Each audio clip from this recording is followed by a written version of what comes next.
Good evening, everyone. Good evening, everyone. Good evening, good evening, good evening. I'm doing some checks. I'm loving what I'm seeing so far. Oh, yeah. Um, I'm jumping back on, y'all. I'm going to be doing this all year long. So, my objective for those of you that are going to be joining me is that every Wednesday, I intend to come on for 15 to 20 minutes or so and just share what's on my heart, share what the Lord has given me. Also, to share information on how you might be able to connect with us, um, different opportunities for you to serve, different opportunities for you to maybe volunteer, different opportunities for you to take advantage of services. I'll be sharing information about um, our camps. We are going to be running literacy camps this year. Um, so that'll be coming in the spring as well as during the summer.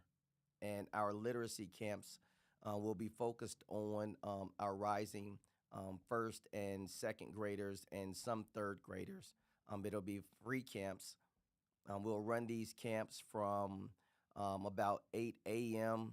to about 3 p.m. during the summertime. And these camps will run Monday through Friday.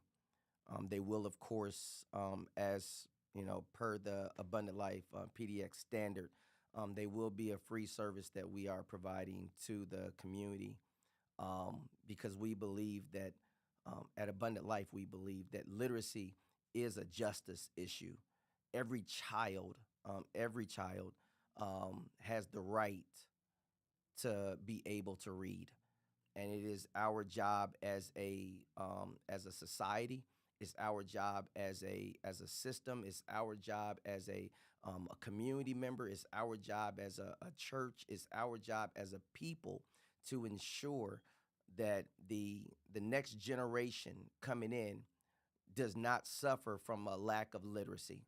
It is our job to do everything that we must do to ensure that the ability to read is afforded to every individual in our community. And so that's why we'll be running our literacy camps. I strongly believe that as a church, we need to, and as a body of people at large, we should be taking a position and standing against um, illiteracy. I also believe, and I'm gonna get on a soapbox for a moment while I'm allowing other people to jump in, and before I get into the Bible study for this evening. I've said it. I believe that literacy is a justice issue. It's an injustice if we're not doing everything to make sure that our children can read, not that they will be able to read, that they can read, that we are ensuring that this is their reality. Because the other equal and opposite reality is, I don't, if we really dissect it, the gun violence issue that we're seeing within our communities and within our city, I believe is a lack of literacy. And I say that because if if we give kids and young people a better vision for themselves, if we allow them to see themselves in a different light, if we allow them to dream and allow them to imagine, and then put opportunities in front of them to ensure that they can take advantage of these opportunities, to ensure that they can take advantage of the spaces and places that we have in front of them, give them the tools to be the absolute best version of themselves, then I believe that we'll see a society and we'll see a people rise up and become what we know that they can be. And so that's my tidbit about literacy. Um, every parent every parent that I have ever spoken to, every parent in the city, every parent in the country, even and a parent that's facing addiction issues wants the best for their children. A parent that can't do it for themselves wants to be able to ensure that their kids can do what they weren't afforded to do. And so it's our job to come alongside the parents. It's our job to come alongside the community. It's our job to come alongside the people and make sure that we give them every opportunity possible to be the very best version of themselves, because whenever we set a bar, whenever we set a bar, our kids rise up to it. And so um, I just want to make sure that we don't lower the bar, that we continue to keep the bar high for our kids. And I also believe that they will blow our minds. And so again, this summer, this coming summer, the summer of 2025, we're going to be running a literacy camp for right now. I'm hoping to do the entire summer. That's what I'm hoping to do, and we'll do three different like rotations, so that we can give a large number of kids an opportunity to take advantage. I work with Read Alliance, which is a science-based reading initiative based out of New York, and we do pre-assessments before kids come into our program. We do midway assessments so that we can gauge how they're doing, and then we do post assessments so that we can see how they did. And last year, during our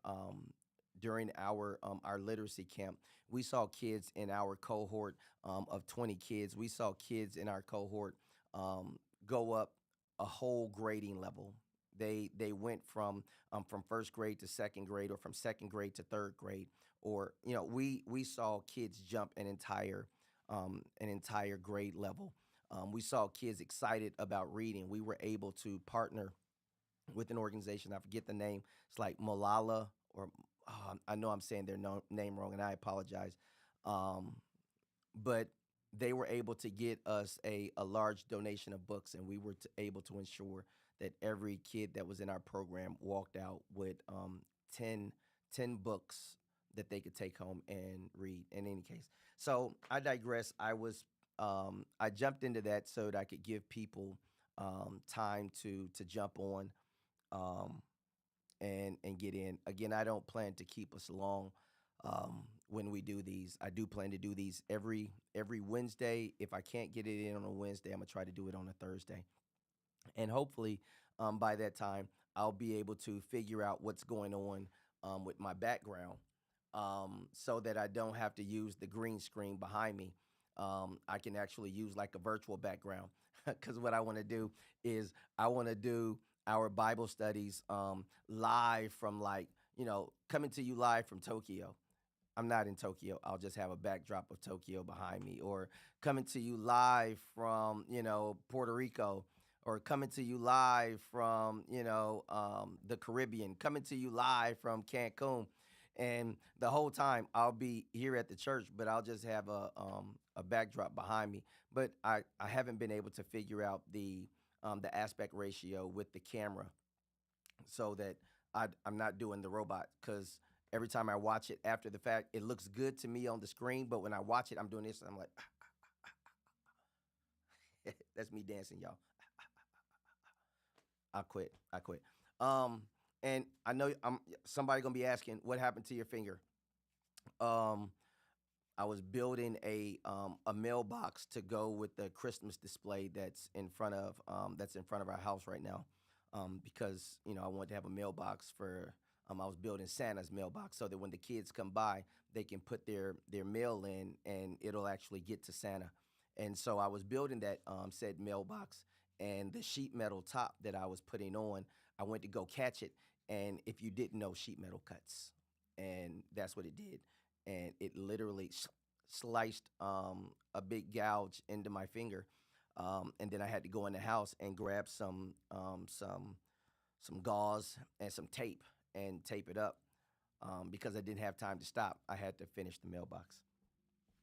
So now getting into it, this this week has been an amazing week. Actually, since September, we've been in an amazing season. Back in September, the Lord gave me while I was doing our morning prayer. The Lord gave me that this was going to be our season of it had to be God, the season of it had to be God. And as I was looking at it, and as I began to push on that, this season of it had to be God, what I started realizing is that the different things that God is getting ready to do, and the different things that God is doing, people are going to look at us and know that there's absolutely no way that we could have done that thing. It had to be God. Right now, my family, we are in the midst of a testimony loading season. Right, we're in this season where the testimony is loading, and what I mean by that is we can see what God is doing. It's all around us, but we know that it's not done yet. It's every moment is getting greater, and it's getting greater, and it's getting greater, but we know that it's not done yet. So the testimony is still loading, and I'm excited to see what God is doing, because as I stated before, God is not waiting until next year to do the thing. God is actually doing the thing now, and the foundation is going to be set, and we'll celebrate it, what God is doing, all of next year. So all of next year is going to be a year of celebration. I mean, all of 2025 is going to be a year of celebration. It's going to be a year of it had to be God. It's going to be a year of look at what God is doing. It's going to be the year of God making a way. In the midst of all of the chaos that's happening all around us, God is actually positioning us, the body of Christ, to receive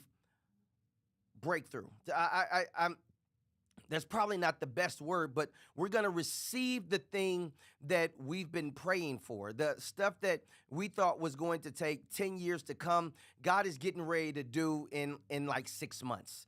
Like, we have to, and I can't stress this enough. We have to make sure that we are in position to receive what God is getting ready to do, what God is doing. The testimony is loading. We have to do all the front loading stuff, though, right? Like, God is doing the heavy lift, but we have to do all the things, getting ourselves in position, so when that opportunity of God comes around, we're actually in position to receive it, which is why I was talking about the first thing that we need to do is reposition ourselves. Last week, I was saying that the first thing that we need to do is reposition ourselves. We need to make sure that we're not out of alignment, that we're not getting in our own way, that we're not tripping our own selves up. We need to reposition ourselves, get ourselves back in position, so that when God's opportunity comes around, we're actually in a place where we can receive it. If God, and I say this, if God dropped like right now, said, I have an investor that's willing to sow into your ministry $1 million. Do you have a plan? Do we have a plan where we can say, this is what $1 million would do for my ministry? This is what my ministry would do with $1 million. This is how my ministry would turn the community around with $1 million. This is how my ministry would transform the lives of the kingdom with $1 million. Are we in position so that when the opportunity of God comes around, that we're actually ready to receive what God has for us? And we have to get out of this scarcity mindset of there's not enough, because there's more than enough. There's more than enough for all of us. There's more than enough for every church in this city to be blessed. There's more than enough for every ministry in this city to be blessed. We do not have to try to put down or belittle or to talk about what somebody else's ministry is doing to try to make our ministry better. What we need to be doing is putting ourselves in position so that our ministry speaks for itself. And when I say our ministry, I'm not speaking to simply what our church is doing. I'm talking about the ministry that God has given to us as individuals. I'm talking about the ministry that God has given to you. I'm talking about the vision that God has given you. I'm talking about the dreams that God has given to us, because those are the things that God wants to use to transform our community. And we have to start getting ourselves ready now to fulfill that, I can't stress this enough. I can't stress this enough. We need to put ourselves in position so that we can receive what God is going to do in this coming season, because this will be the season of it had to be God, but we have to make sure that we're ready to receive that what it had to be God thing was, right? The scripture that keeps coming to mind for me when I was thinking about this is Galatians 4:4, where it says, "But when the fullness of the time had come, God sent forth his son, born of a woman, born under the law." And I want to preface the beginning aspect of that. But when the fullness of time had come, when the fullness of time had come, when the fullness of time had come, God sent his son. And when he sent his son, it was the perfect time. The timing was perfect. The people were ready to receive. Everything was right. The environment was conducive for his coming. Not in that it was perfect and like, everything was, everything was just peachy keen. Everything was rosy. That's not what I'm talking about. I'm talking about the environment that the people were living in was conducive for the need for something greater to show up and present itself. People were hungry for something greater. People had been looking. People had been waiting. They had moved from a didactic society where someone stand and lectures to a Socratic society where you ask questions. Somebody says something and you ask questions. You ask questions. Our environment right now, the environment that we're in, is conducive for the blessing of God to wreak havoc in the lives of everybody that didn't think it could happen.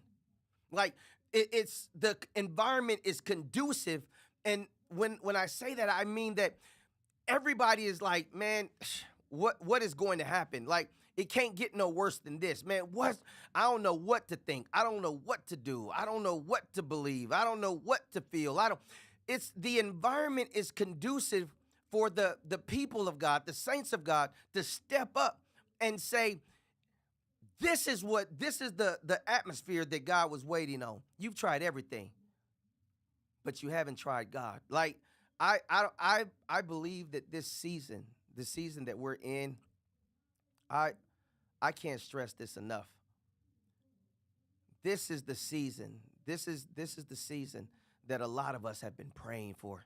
So I got on tonight. I got on tonight so that I could encourage my community.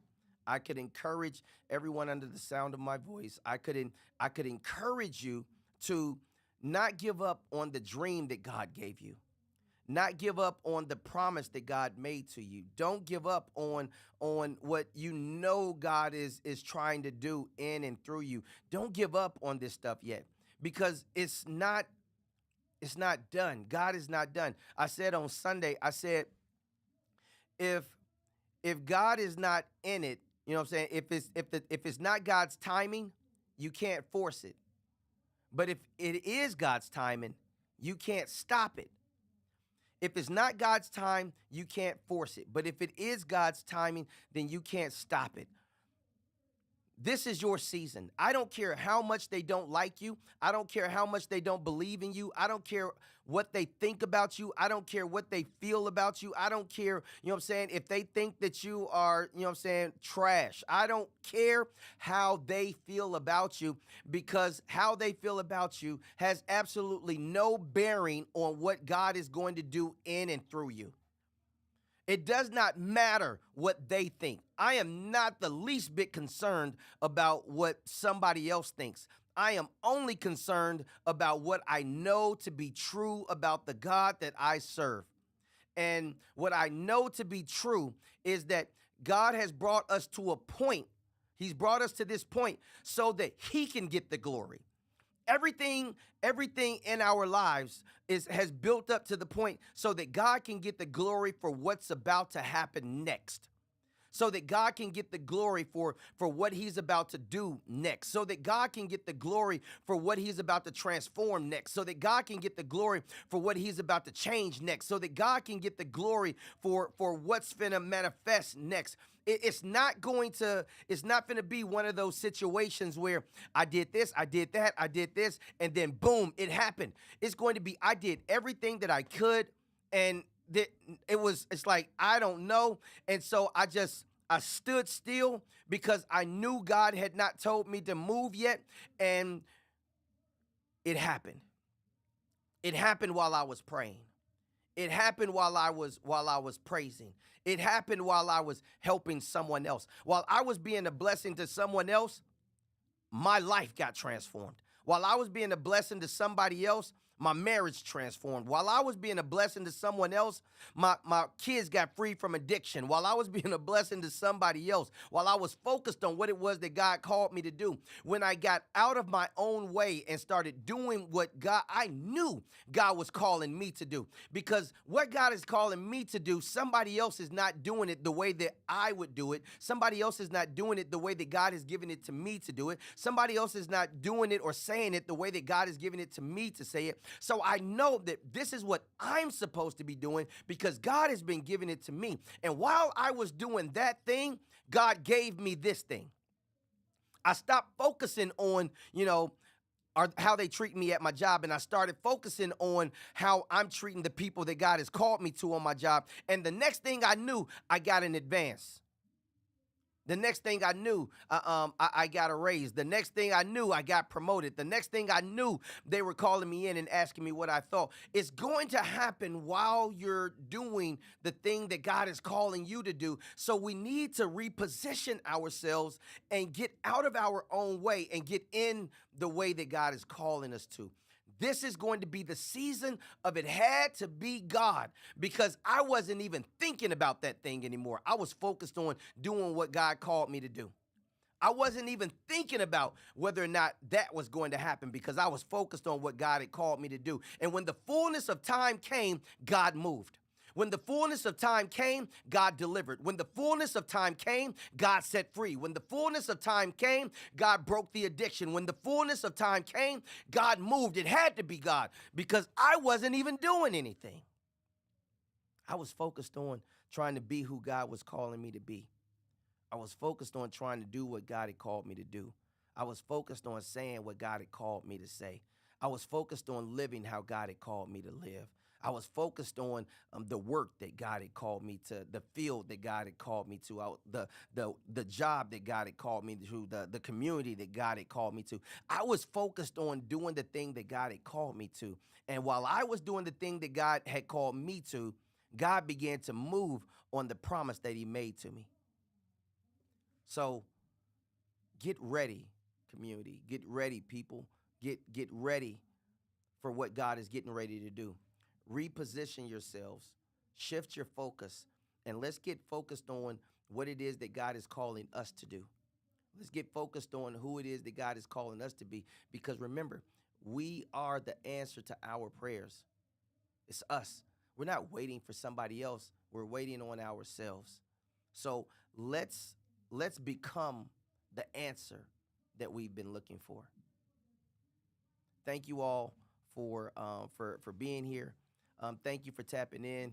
My screen went off, so I'm gonna have to jump up for a second so that I can go figure out what I need to do to to get that back going. Oh, there it is. It went it went silent. I figured it out. I love you all from the depth of my heart, and I'm grateful to be able to do life and to be able to do community with you in this season. Know that you're not by yourself. If you need someone to talk to, know that we are here. Um, you can look me up. You can call me. You can send me a message. If you need somebody to pray with you, then give me a call. If you need somebody to just share about what's going on in your life right now, then feel free to give me a call. I'm not. I don't want to become in this season distant from my community. I want to be right in the mix of it with my community because it's going to take all of us being there for one another. It's going to take all of us supporting one another. It's going to take all of us lifting up one another. It's going to take all of us loving one another, encouraging one another, and believing in the best in each one of us. And that's how we're going to get through this. In this season of it had to be God, sometimes we're going to need to remind each other to stay focused on what it is that God has called us to do. I'm going to need to be reminded. You're going to need to be reminded. We're going to need to be reminded. So we have to hold each other accountable to the work that God is calling us to. We have to continue to remind each other, stay focused on the work. Don't lose focus. Don't lose focus. Don't lose focus. Stay focused on the work and watch God do what only God can do. This is the season of it had to be God. It had to be God. And I'm grateful to be in this season with you. I love you, and I will continue to pray for you. You have an amazing evening.